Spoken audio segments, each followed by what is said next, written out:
এই মোটা হাল্ক, সারাদিন ঘুমাবি নাকি?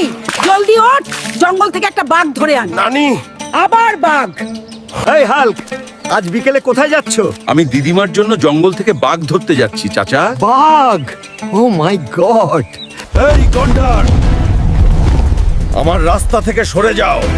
দাদি আমাকে একটা বাঘ ধরতে পাঠিয়েছে। তুমি মানবে না, তাই না? তাহলে আমাকে তোমার হাত পা ভাঙতে হবে। অবশেষে ভালুক পরাজিত হয়েছে। এই তো, আমি তোমাকে খুঁজে পেয়েছি বাঘ। আমি তোমাকে এখন ছাড়বো না। আমি তোকে বাড়ি নিয়ে যাবই, যাই হোক না কেন।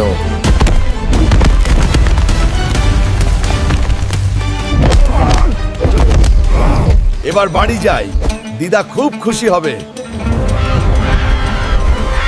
ও হাল্ক, তুমি সত্যই একটা বাঘ ধরেছো। দিদা, শুধু তোমার জন্য।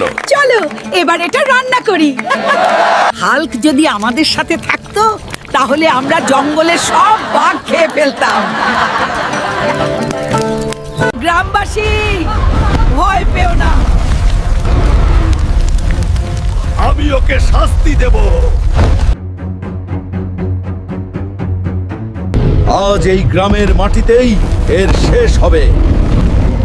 হাল্ক, এই দানবকে পরাজিত করতে হবে। ঠিক আছে দিদা। হাল্ক, তোমাকে ডাইনোসরকে হারাতে হবে। হাল্ক, তুমি এটা করেছো। বেশ করেছো হাল্ক। ঠাকুমা, চলো আমরা এটা পুরো গ্রাম একসাথে রান্না করি এবং খাই। ঠিক আছে হাল্ক, আজ আমাদের ডাইনোসরের পার্টি হবে।